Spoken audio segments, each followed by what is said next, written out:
Last episode, we tried to get an angry chicken. We tried to get that, what you see right over there, the chicken on a stick, and this is how easy it is. You smack the chicken with a stick, and then it's a boss. We kill it, and it drops a chicken on a stick.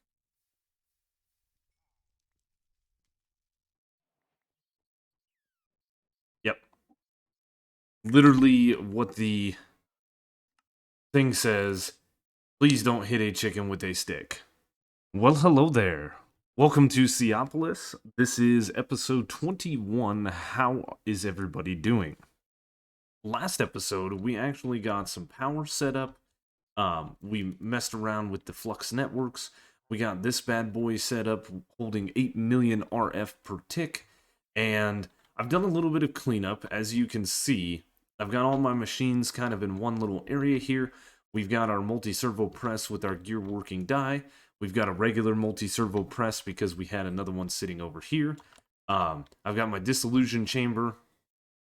I've got my induction smelter, my redstone furnace, which I need to shift left click that to clear all inputs and outputs. And then I have my pulverizer down here. All of these machines are ready to go for when we need them. I moved my phytogenic insulator over here and kind of reset it up with the inferium seeds. We've got power on the right and water on the left. And a lot of the stuff that we had set up is all just kind of in this chest for the moment. So what I've done is I've actually taken these ender tanks, and I kind of showed these off before, and I've set this one up for a channel with water. It is white, blue, white. You can set these up with multicolor setups. It doesn't really matter what you do here. Just we can do that, and now we have a channel for water, which is really nice. Let's go ahead and claim this, and let's go ahead and claim the rewards here. Pretty nice. Chapter challenges for Chapter 3 is complete. That makes me very happy here, because we have now completed everything but the magical seed quest in Chapter 3, which this is going to take a lot to get to. So we worked on some compact machines last episode, and then we set up a little bit of industrial foregoing for making power, which is good. Ooh.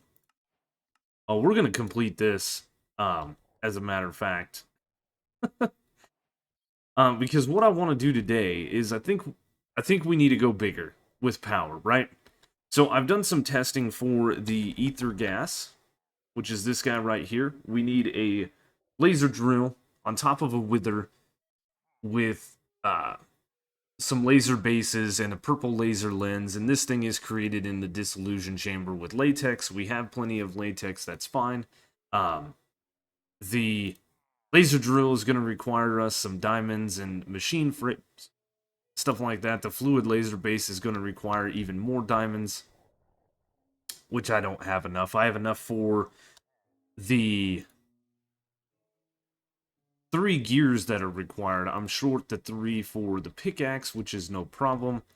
But before we do all of that, we're actually going to need more power. These laser bases require 1,000 RF per tick. And I think we want to set up a couple of them. Now, what I did figure out with the hydroponic bed is once you have ether gas in it, you no longer need to do anything after that. You don't have to keep pumping ether gas into it. But what we do need is a stasis chamber as well. This thing is another advanced machine frame and some stuff, and this is going to freeze, essentially, the wither. Alright, so we're in a little bit of a creative world here doing some testing with the fluid laser base and the fluid laser drill and all of those things. So as I said, the stasis chamber, provided it's got power, which this thing uses 1,000 RF per tick as well, it will freeze anything that comes within it. So we'll show the working range. Anything within this 3x3 cube here, it freezes.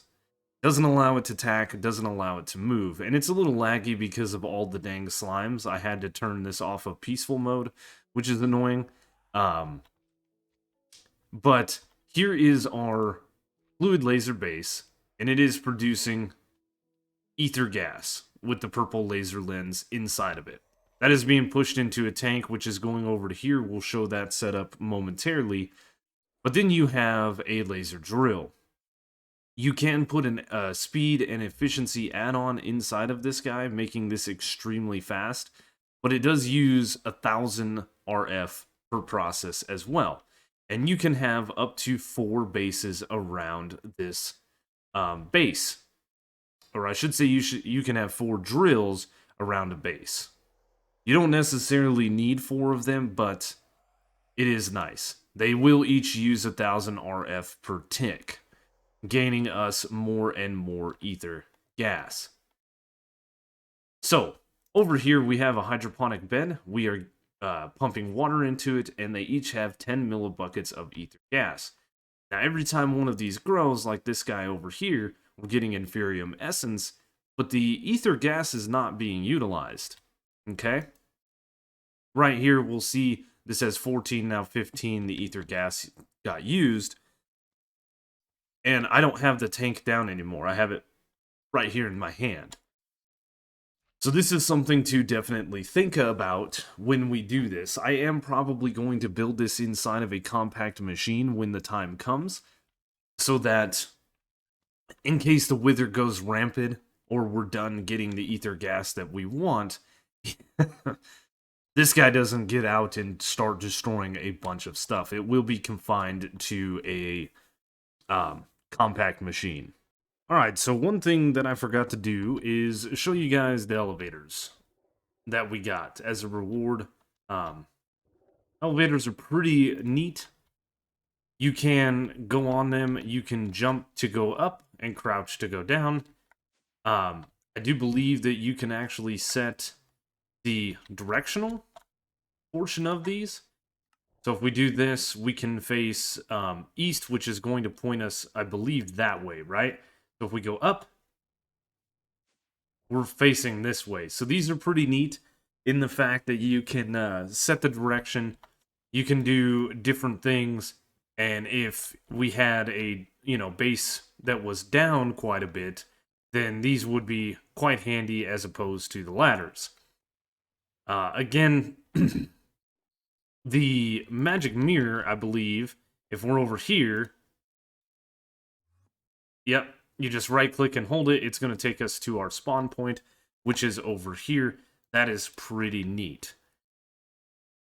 So, I'm a little torn at the moment, right? We've got a lot of things that we still need to do. We're 20-something episodes into this, and Chapter 3 here is going to take us a lot to get all the way up to the Master Infusion Crystal.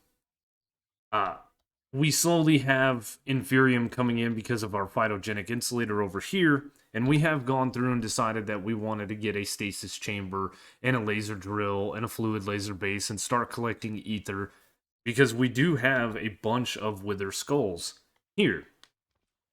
And we have some soul sand. I have even more soul sand somewhere. I think we can craft it with that stuff up there. I do believe. Anyway, do I have... No. I thought I had a drawer for it, but I do not. So to use the hydroponic beds to grow this stuff even better, I think we're going to want ourselves something like 16 of these guys to really get going, which... Fertilizer, I believe? Yeah, we've got a bunch of fertilizer from previous episodes. We set ourselves up for it, and then once we get through the magical seeds, we then have all the farming. There are a bunch of tier 2 seeds that some of these we probably don't need. Maybe the silicone will be good, copper will be good, aluminum will be good.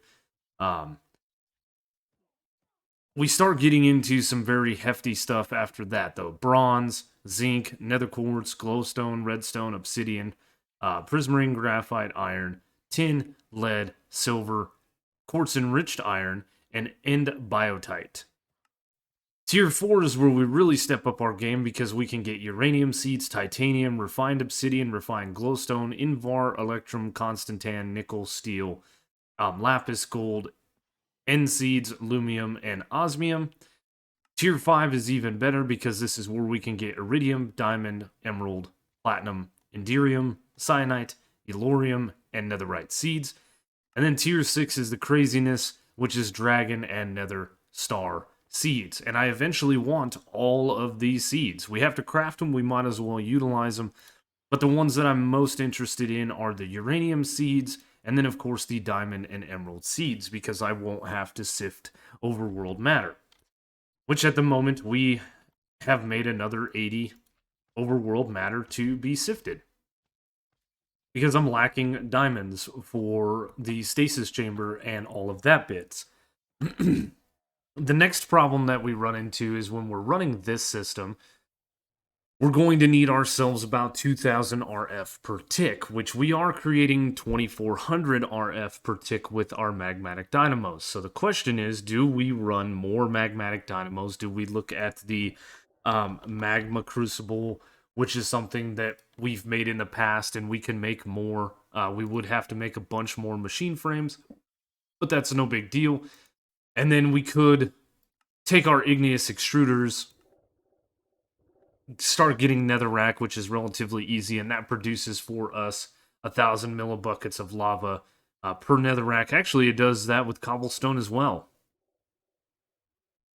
which is better than the crucibles that we're using at the moment, and that would also give us back our uranium, because we're using uranium blocks to melt stuff down. Something that I forgot to pay attention to or mention, you don't have to melt the pumpkins down here for the organic water. You can simply place them in here. Yeah, yep. Yep, that was silly of me to go through the process of melting these down and then transporting by bucket over to here. But it is what it is. I do think, however, I am going to want some more inferium seeds. These bad boys right here. So we are going to need more organic water and a bunch of dust and a bunch of seeds and berries and all of that stuff. But that is a problem for future me, right? So where I'm torn is, do we upgrade our power system, like I said, to have magma crucibles and generate more lava and put more magmatic crucibles, or do we try to set up an extreme reactor? The thing with the extreme reactor is I have 32 blocks of uranium. That's not a lot, but it may be just enough to get up and running and get ourselves a jumbo tank with some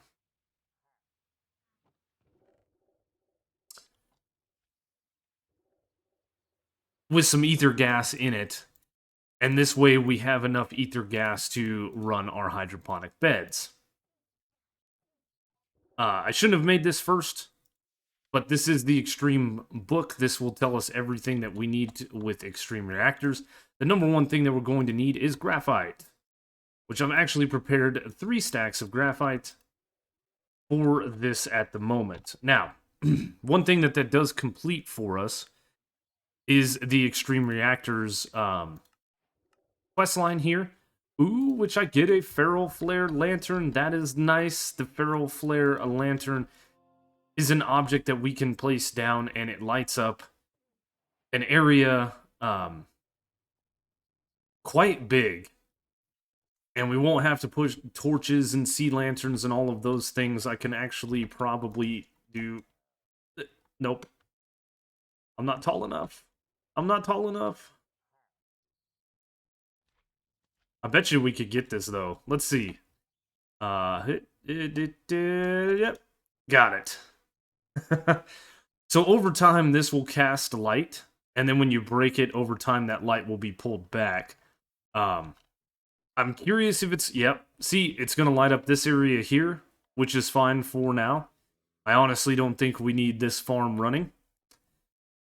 That's unfortunate. Yeah, we'll leave it alone for the time being.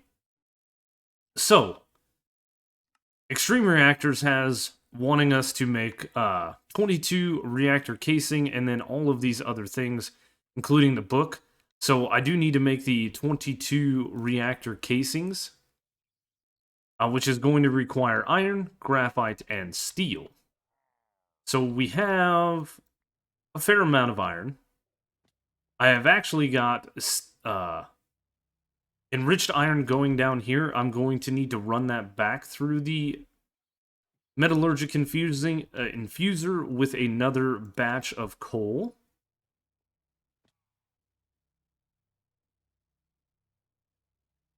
Yes, because it goes, so if we look up steel blend,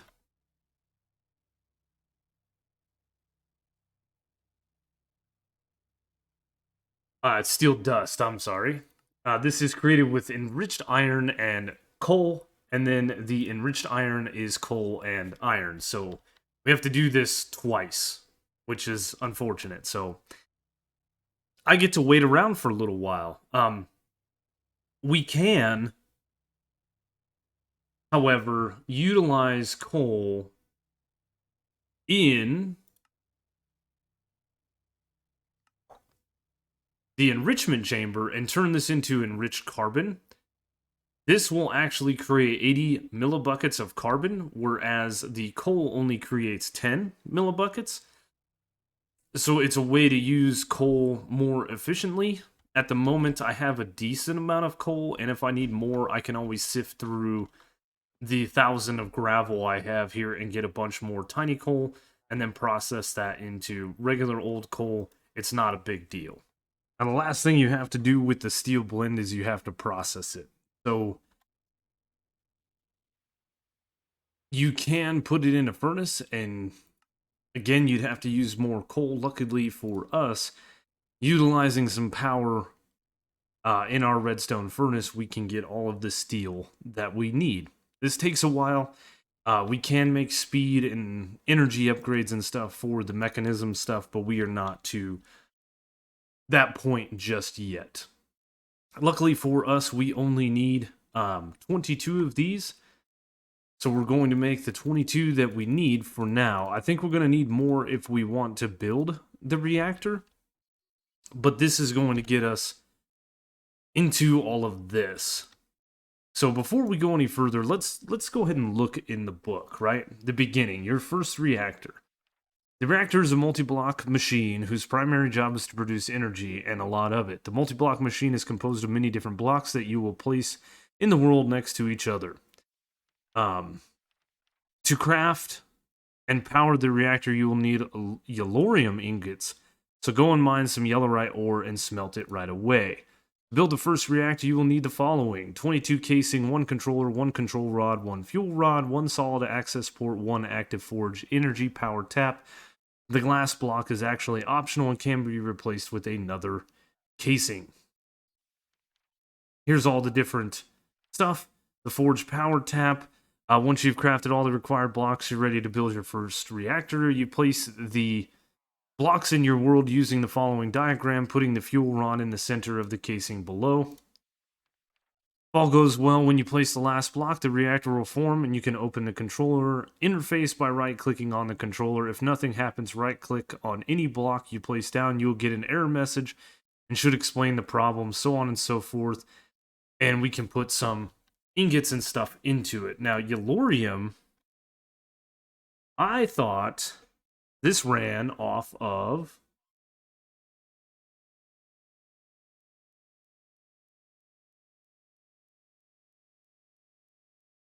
uranium. So we can only get this with the laser drill. Oh, but we can craft uranium into yellorium. Okay, I think it's going to run off of uranium, which is fine. So let's go ahead and create the rest of this stuff once we get all of the pieces and parts. We're going to have to do a bit of crafting, so I need to get some redstone components. A fair bit of those, a fair bit of that. We're going to need probably some sticks and some stone and maybe even some quartz, craft all of the redstone components that we're going to need. So this is the Reactor Active Forge Energy Power Tap. Done. The Reactor Fuel Rod. Ooh, we need some glass.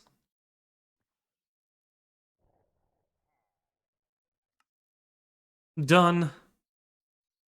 This one, ooh. Need some iron and a hopper. We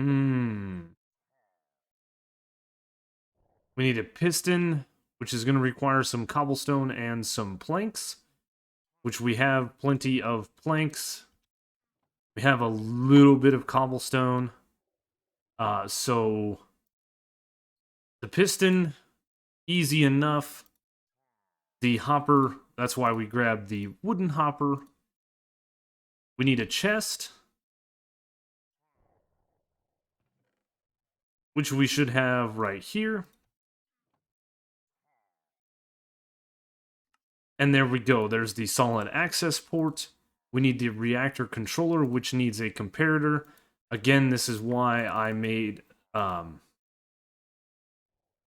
grabbed the quartz and stuff. We need a diamond, which is fine. We have a couple. We're going to need another comparator and another, or rather a repeater. So there's 5 of those. One of those. One of these, and I need a gold ingot.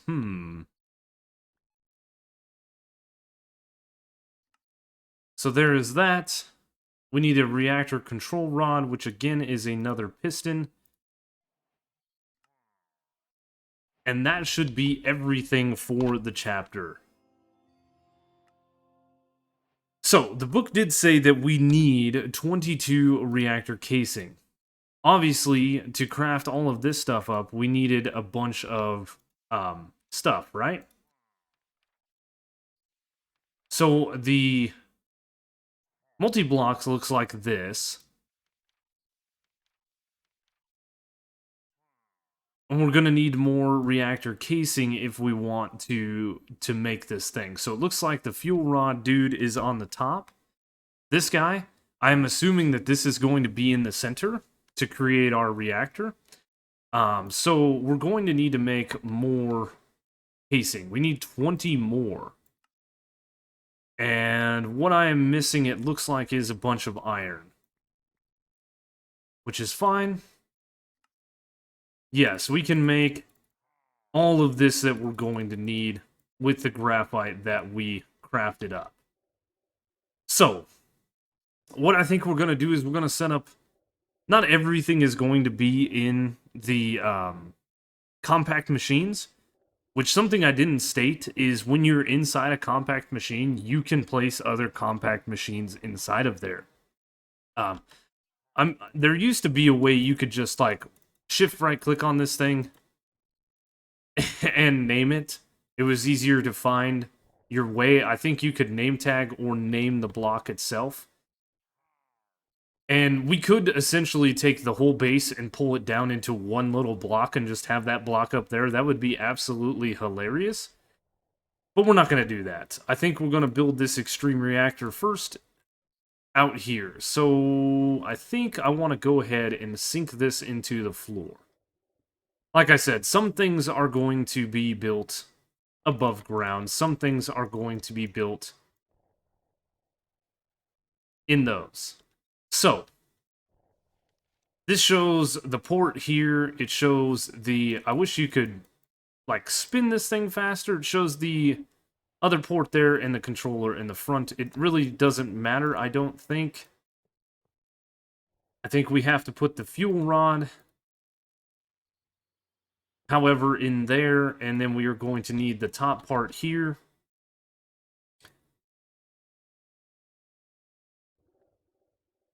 So we have the power tap. This is the solid access port, so this is where the items go.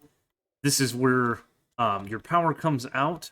The redstone port is so you can control this via redstone, and then you have the controller.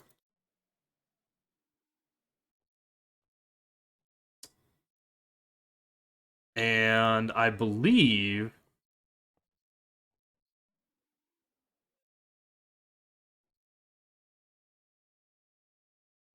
-9, -8, 135, only casing may be used as part of the frame. Okay, so I think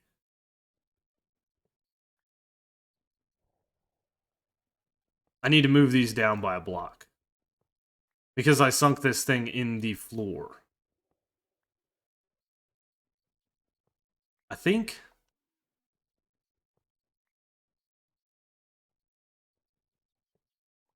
So again, we'll have the redstone power tap there. We'll have the solid access port there, the controller there, and the power tap there. And then we will cap this thing off with a little bit of that. There we go. All right. So there's a couple of different things you can do. You can build this rather big, I believe. And this almost looks kind of silly sitting in the floor like this. But it is what it is, right? I do believe I have some uranium. So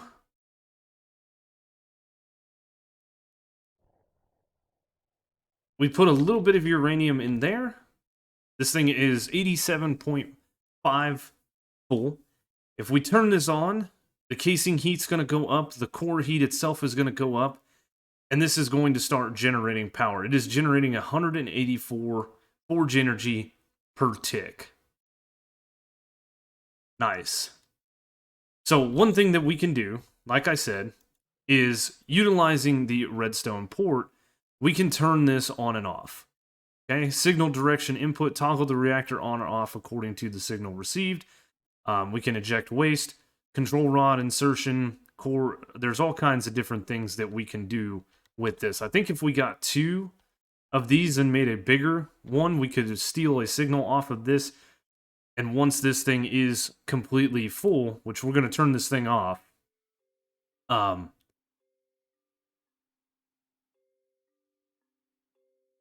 heavily irradiated is the core? Higher levels of radiation reduce the fuel burn up. That's awesome.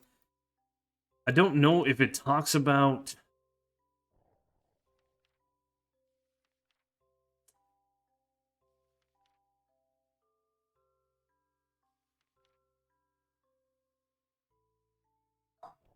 Talks about how reactors work, which is cool. Talks about the fuel and the waste.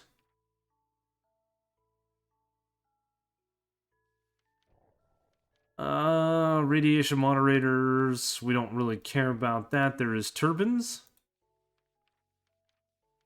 We can make a steam rotor like this and utilize steam.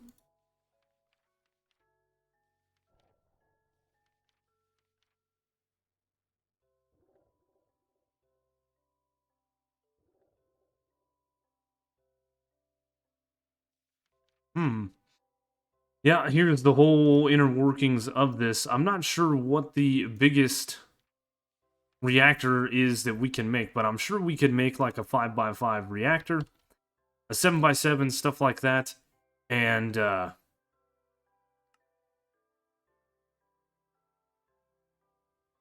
this thing is going to produce us some decent power. So, as it sits right now, I am getting low on graphite. We could technically make 22 more steel casing if I had enough graphite and stuff like that. We may build a bigger reactor. Oh, I lost those blocks because I didn't get them fast enough. And I think that this is going to push our power to the point of where we can start setting up the stasis chamber, and we can set up the ether gas, and we can start getting more and more hydroponic beds. All I have to do is put a flux plug on the side of this port right here. This is where the power is going to come out of, and it can go into our stuff here. One thing that I do want to look at is active cooling. Active cooling reactor uses an external coolant to dissipate its internal heat. The coolant will be vaporized in the process, and the resulting vapor can be extracted from the reactor to drive rotors of turbines. That's how we generate steam. You will need to include at least 2 fluid ports in the multi-block, one configured for inserting the coolant and one to extract the vapor. And we could get rid of that. So we could throw in water in this thing and make it a lot bigger. We're going to need more fuel rods and fuel toppings and stuff like that. I'm just going to break this guy right here. The reactor control rod and the fuel rod, I think we would need 1, 2, 3, 4 more of each. And if we're going to build this a little bit taller, the fuel rods actually stack, right? So we would place another fuel rod in this thing and make this extremely bigger. So what I think I'm going to do is I'm definitely going to build a little bit bigger of a reactor. This thing was generating almost 200 RF per tick on its own at this size. I think we will make the active cooling modifier as well, and we can build something in this pack called a sink if we wanted to. This will provide water to recipes, or we can use our ender tank here that has water in it and use it to passively cool this guy, or actively cool it rather. And yeah, I think I'm going to build up a bigger reactor. We're going to put a little bit of yellorium in it and see what it does, and we'll go from there. A couple of quick things to note while I'm waiting for things to smelt up and do things. Graphite bars can actually be made from coal or charcoal, which is really nice, because I have 42,000 logs. This can also be done in the redstone furnace. If we look back, graphite can also be done in the redstone furnace. So what I've done is I've gotten my last couple of stacks of coal in there with some blaze rods, but I have set up a chest full of a bunch of acacia logs here. It is being turned into charcoal here, and I believe once this is done smelting, I have this right-hand side set to input-output, so it will then push the charcoal into this slot, smelting it again and turning it into graphite bars. The fluid port that I wanted to build, which we need 2 of them to utilize the active cooling part, needs the turbine housing. Turbine housing is created with cyanite ingots, and cyanite, it doesn't tell you in JEI, but it is created as a byproduct of your reactor running. So what I've done is I've torn the reactor down and I've started building this stuff. I have 2 redstone ports here, like so. One of these is going to be a on, and one's going to be an off. Utilizing a little bit of redstone, we should be able to control this when it's full of power or at a certain percentage. We could either pull the fuel rods or we could shut the whole reactor down, and so on and so forth. We are going to need a lot of graphite, though, to complete the things that I want to complete with this. Okay, so after much AFK capabilities, let's throw our uranium in here. It's going to eat up the whole bit. But this thing is producing a lot of RF. And because we have... Oh, it used all of the uranium, but because we have some air gaps in there, let's go ahead and grab, I guess, 2 stacks of uranium. And we'll throw, there we go. There we go. Now we can see what this thing is producing. Turn the reactor on. It is producing almost 3,000. There's 3,000. It is producing 3,000 RF per tick. Now, this thing is getting dangerously close as far as heat is concerned, but that's okay. It is 100% full and 3.17 RF per tick. That is 3,170 RF per tick, which is really nice. I don't think that it is going to produce cyanite until we start utilizing this. This is the rate at which the waste is being created, and I think we can use the cyanite to do this. Now the redstone on off. Set from signal.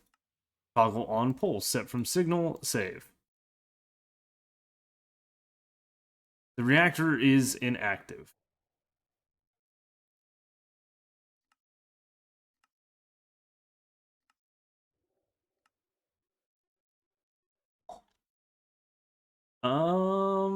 Yeah, I don't know.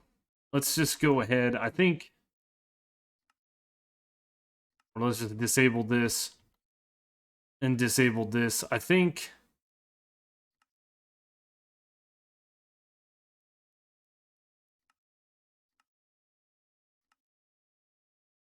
set on pulse.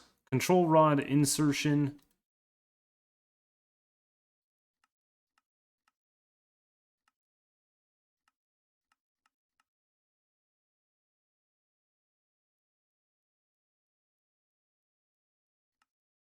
Okay, here we go. Emit a signal depending on the amount of energy stored within the internal buffer.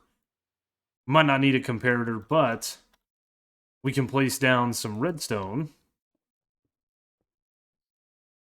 And if we do active while below, let's say 80%, save. So if ever the buffer gets lower than 80%, it will put on some redstone and toggle on with a pulse. And that's all we should need. Of course, we're not using our reactor, so it doesn't matter. But if this were to drop to like 80%, it will send a pulse, turning this thing on, and we don't have to leave it on. Right now it's off. This way it's not depleting our fuel. And if we look at this thing, it will tell us that it has 1.13 million FE per tick, which is good. We can actually set this thing to the flux plug here. Right now, we're not using any forge energy or RF, so now we have ourselves an extreme reactor.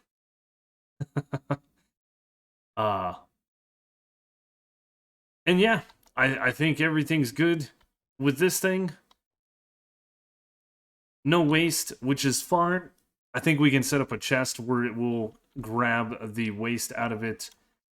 And active while below 80%. This should toggle on with a pulse. Perfect. Perfect, perfect, perfect. But anyway, guys, I think that is going to do it for this episode here. We now have the power setup that we need. We have some overworld matter made. I'm probably going to make a bunch more off camera and try to get ourselves set up with the diamonds and things that we need to make all of the Stasis Chamber, the purple laser lens, the laser drill, the fluid laser base, and some more hydroponic beds so that we can start getting into seeds and mystical agriculture, and we can start getting all the things that we need, such as diamonds and iron and gold and redstone and yada, yada, yada. So, once again, thank you guys so much for watching. I hope you enjoyed the episode. If you did, you guys know the routine. Like, comment, consider subscribing. Check the description down below for all the ways to follow me.